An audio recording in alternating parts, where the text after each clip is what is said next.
അടുത്ത വേനലിന് ശേഷം പെയ്യുന്ന മഴ അത് മനസ്സിന് വല്ലാത്ത ശാന്തത കൈവരുത്തും. അതുപോലെ തന്നെയാണ് ജീവിതത്തിലെ ഏതൊരു ദുഃഖത്തിന് ശേഷവും നമ്മിലേക്ക് വന്നു ചേരുന്ന സന്തോഷം. ജീവിതം സുഖവും ദുഃഖവും കലർന്നതാണ്. അതിങ്ങനെ വന്നു പൊയ്ക്കൊണ്ടേയിരിക്കും. പക്ഷേ ഭൂരിഭാഗം ആളുകൾക്കും പരാതിയാണ്. തങ്ങളുടെ ജീവിതത്തിൽ എപ്പോഴും ദുഃഖം, വേർപാട്, ദാരിദ്ര്യം ഇവയൊക്കെയാണ്. സന്തോഷമെന്നുള്ളത് തങ്ങൾക്ക് അനുഭവയോഗ്യമല്ല. ഒരുപക്ഷെ ജീവിതത്തിലേക്ക് സന്തോഷം കടന്നു വരുമെങ്കിലും അത് പെട്ടെന്ന് തന്നെ ഇല്ലാതാവുകയും ചെയ്യുന്നു.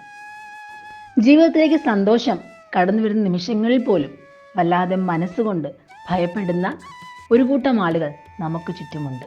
ഒരുപക്ഷെ ഈ സന്തോഷത്തിന് പുറമെ തങ്ങളുടെ ജീവിതത്തിലേക്ക് എന്തെങ്കിലും ദുഃഖം വന്നു ചേരുമോ എന്ന് ഭയന്ന് പൂർണ്ണമായും ആ അവസ്ഥയിൽ പോലും സന്തോഷിക്കാൻ കഴിയാത്തവർ. എപ്പോഴും എല്ലാ മനുഷ്യരുടെയും മനസ്സ് സന്തോഷവും സമാധാനവും ആഗ്രഹിക്കുന്നത് എന്തുകൊണ്ടാണെന്ന് നിങ്ങൾക്കറിയാമോ? അത് നമ്മുടെ അടിസ്ഥാന സ്വഭാവമാണ്. നാം ഏത് വഴിക്ക് പോയാലും അവസാനം നമ്മുടെ വീട്ടിലേക്ക് തന്നെ മടങ്ങി വരാനല്ലേ നമുക്ക് എല്ലാവർക്കും ഇഷ്ടം.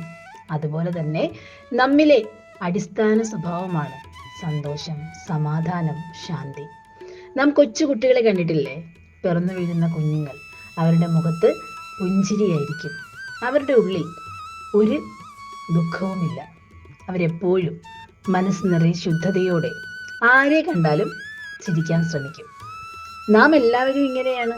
നമ്മളും ഈ ശാന്തതയോടെ ജനിച്ചു വീഴുന്നവരാണ്. പക്ഷേ ജീവിതത്തിൻ്റെ പല പല ഘട്ടങ്ങളിലൂടെ നാം കടന്നു പോകുമ്പോൾ നമ്മുടെ അടിസ്ഥാന സ്വഭാവം നമുക്ക് നഷ്ടമാവുകയാണ്.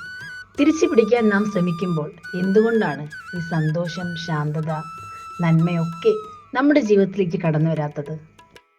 നിങ്ങൾക്ക് ആരോഗ്യകരമായ ഒരു ജീവിതം മുന്നോട്ട് കൊണ്ടുപോകണമെന്നിരിക്കട്ടെ.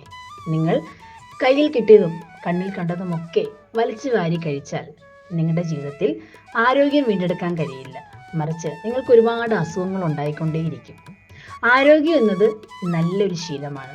ഈ ശീലത്തിലേക്ക് നാം കടന്നു ചെല്ലണമെങ്കിൽ നാം അതിന് പ്രാപ്തരാക്കണം. പുതിയ പുതിയ കുറേ ചിട്ടവട്ടങ്ങൾ നാം പാലിക്കേണ്ടതായിട്ടുണ്ട്. വ്യായാമങ്ങൾ, നമ്മുടെ ആഹാര ക്രമീകരണം ഇവയൊക്കെ ജീവിതത്തിൻ്റെ ഭാഗമാക്കുമ്പോഴാണ് ആരോഗ്യമെന്ന ആ ഒരു നല്ല രീതി നമ്മുടെ ജീവിതത്തിലേക്ക് കടന്നു വരുന്നത്. ഇതുപോലെയാണ് നമ്മിലെ സന്തോഷവും. നല്ല കാര്യങ്ങൾ എപ്പോഴും നമ്മുടെ ജീവിതത്തിലേക്ക് താനേ വന്ന് കയറാറില്ല.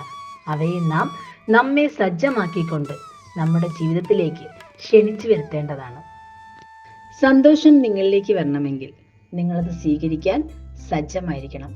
ഒന്നും ചെയ്യാതെ, ഒരു പ്രവൃത്തിയും ചെയ്യാതെ നിങ്ങളുടെ ജീവിതം എപ്പോഴും ദുഃഖമാണ്, നിങ്ങൾക്ക് സന്തോഷമില്ല എന്ന് പരാതി പറഞ്ഞാൽ അതിന് ഒരു പോംവഴിയുമില്ല. നിങ്ങൾ എങ്ങനെയാണോ അങ്ങനെ തന്നെ തുടർന്നുകൊണ്ടേയിരിക്കും. ആദ്യം മനസ്സിലാക്കുക, സന്തോഷം എന്നുള്ളത് നമുക്ക് മറ്റൊരാൾ കൊണ്ടുതരുന്നതല്ല, മറിച്ച് നാം തന്നെ കണ്ടെത്തേണ്ടതാണ്. നമ്മിൽ തന്നെ ഉള്ളതാണ്. നാം അതിനുള്ള പാത കണ്ടെത്തി പരിശ്രമിക്കുമ്പോൾ അത് നമ്മിലേക്ക് തന്നെ വന്നെത്തുകയും ചെയ്യും. ജീവിതം സന്തോഷകരമായി മാറും. അവിടെ ദുഃഖം വേണ്ട, ചിന്ത വേണ്ട. ഇതിനു പുറകെ ഒരു ദുഃഖം വരുമെന്നുള്ള ചിന്ത നിങ്ങളുടെ മനസ്സിൽ വേണ്ട.